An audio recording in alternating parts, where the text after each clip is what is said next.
about the game, and then we'll open it up for questions. A heck of a game. The environment in there is as good as it gets. Our fans, right now, when we play a home game, man, it's second to none. And it's a great feeling because, in this league, it just seems like every single night, man, it's almost impossible to find a way to pull through. But when you're at home, it's very important. And that was a big step for us tonight, being able to pull this one out. I give Michigan State a lot of credit. They took a big punch early, and as we knew they would, they came right back and sort of steamrolled the back 6 minutes, 7 minutes in the first half. And then, in the second half, our defense just wasn't as tough. We had a harder time on the ball screens. We didn't impact the ball as much. And when the ball gets sipped around with a team like that, they really stretched us from three. I give our guys credit, though. We found a way to kind of gut it out. Struggled from the foul line again, which is disappointing. But we were able to make enough plays. I thought Al Durham made some really big plays. Not only the big three at the end of the half, but I thought his 5 points to finish the game in that back part of it with the breakaway or the drive. And then he made a huge three-pointer. I thought that gave us a lot of momentum. But last play of the game, even Trace, asking Trace to switch a ball screen on Cassius Winston just so we didn't give up a pop three. Did a great job of just making him put a ball on the floor so he didn't raise up on him and shoot a three. He just made him get inside the three-point line, which is what we asked him to do. And, a deflected ball or whatever it may have been. And then, Jerome sort of took the anxiety out of the building, making 2 free throws, most important 2 of the game winning. So proud of our team. Very thankful that we're playing at home this week. Can't do it without our crowd. And kind of sleep on this one because we got Maryland on Sunday. So, but proud of our guys. I know you had a lot of coach high expectations for Al coming into the season. What did you see in him today that made you kind of decide to ride him down the stretch? I thought he was comfortable on offense most of the game. He made some plays for us from the outside. He made some really good shots. And I just felt like at the end of the game, he was the most comfortable having the aggressiveness to make a play, to get to the basket and score. We seem to be bottled up, a lot at the end of the clock here tonight, which is something we obviously got to get better at. But for Al, comes every day, goes to work, never says peep.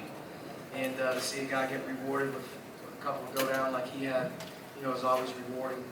But definitely he was up to task, and I thought he played a really nice game.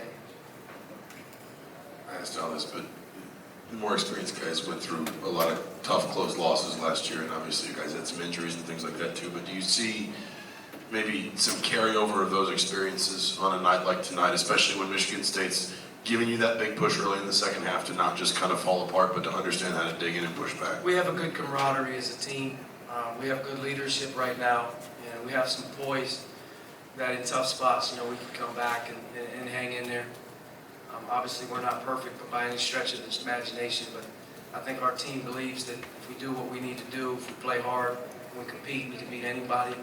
When you're at home, you have to find a way to dig it out and use that to your advantage. But coming into the last 3:52 or whatever it may have been, very calm, poised group, and guys that were in the huddle, and even the guys that didn't play as much, I thought we're ready to go. And we'll need the same effort on Sunday. Maryland's a great team. We're going to need different guys to step up and play. And some guys don't play as much certain days. Some guys got good games and bad games. But part of having a team in a long season is being able to count on each other night in and night out. That you got a great attitude and you're ready to play. I can't say enough good things about their attitude and their preparation and just being ready to play. I do think that the guys that were here last year, the guys that were here last year understand how hard it is to win, and you can't take it for granted, and you can't have any slippage when it comes to the daily process. I thought our guys have done a really nice job in the last month, win or lose, and just having a really good approach to the process. It's hard, but if we lost tonight, it can't be any different. You got to be ready to go on to the next one. And I think that's what we're going to try and do as we come into Maryland, is just put our head down and kind of keep trudging along this conference season. It's a very difficult league. Archie, you talked about the importance of rebounding entering the game, so just kind of an overall assessment from you of how your front court fared tonight, and also anything, if you know about Grace Thompson and why he didn't come in the second half with the injury. There's no more important number to our team than rebounding. It's not just this game. This game carries a little bit more weight when you play them because of how good they are and the attention that they give you, that you have to have when you're rebounding. But I thought they only had 5-second shots.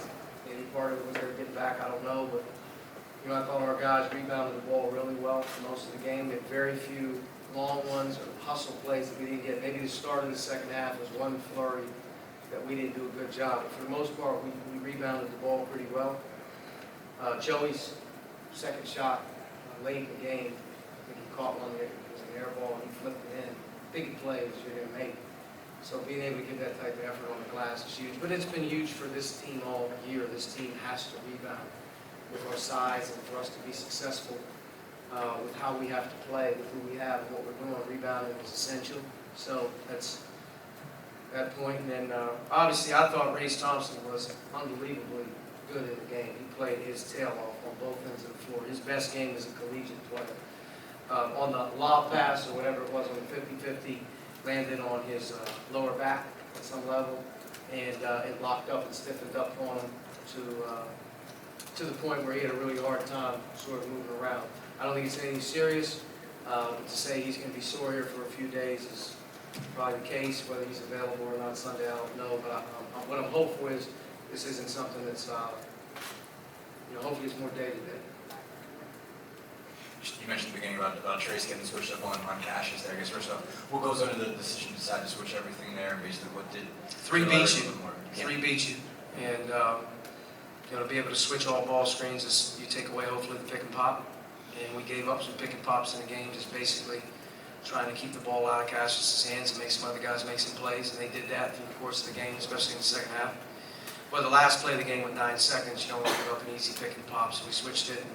The bottom line is you got to press up on the guard, and you got to move, and you can allow him to knock you back and shoot a three. I thought Trace was aggressive on his switch.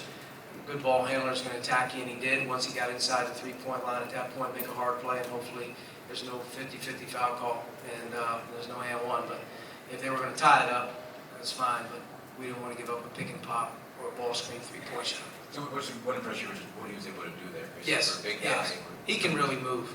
I mean, Trace can really, really move when he motors and he wants to, and he knows what he's doing in terms of being engaged on things. You won't see a big guy cover more ground and move like him. It's one of his great gifts. So for him to be able to do that at the end of the game, we were fine with it. It's just, thought he executed. He executed. We've had some games that you can go back to against Arkansas where he switched, or even against Rutgers where he switched and dropped. He's more protective. He wasn't protective, and he knew he couldn't be in the situation, so he did a good job executing. And his ability level, obviously, he can do whatever he has to do.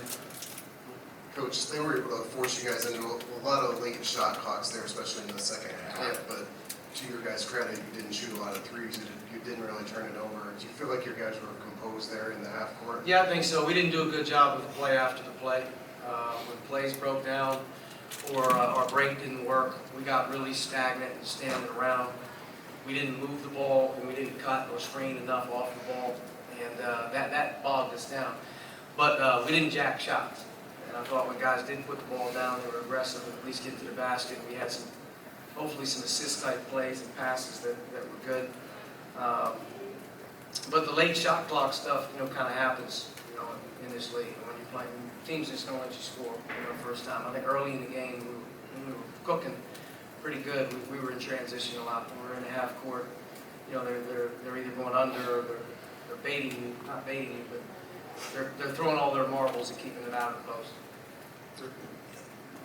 You mentioned that that shot that Joey made on the finishing miss. He also had the basket right before that one. He had two early. How important has he been to sort of give this team a little bit more of a blue-collar approach? I can't really put it in weight, but it's not measurable what Joe's meant to us.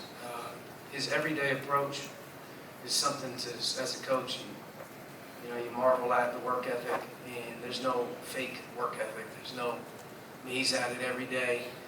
He's given his absolute max on everything that he's doing. He never questioned his effort. And I said this the other night, I don't know who I said it to or when I said it, but he's improved. For a first-year player in our system, learning what's going on with new players, he's improved as much as any player I've been around from month to month. You look at October and November, early December to late December, and now January to late January. I mean, he is absolutely, brought us production that, it just means the world. I mean, to have that type of size, his ability level, he can score the ball. He moved tonight, ball screens as well as he has all year. But, to say he hasn't, impacted our team immensely would be an understatement. And part of it is just his attitude, the way he works. He's an unbelievable kid, and that's why we wanted to bring him in when we had a chance to get him. It's just bring just such a great high character level to the deal. He was able to get, 14 and 6 tonight, man, and he earned them all. Thank you. Thank you.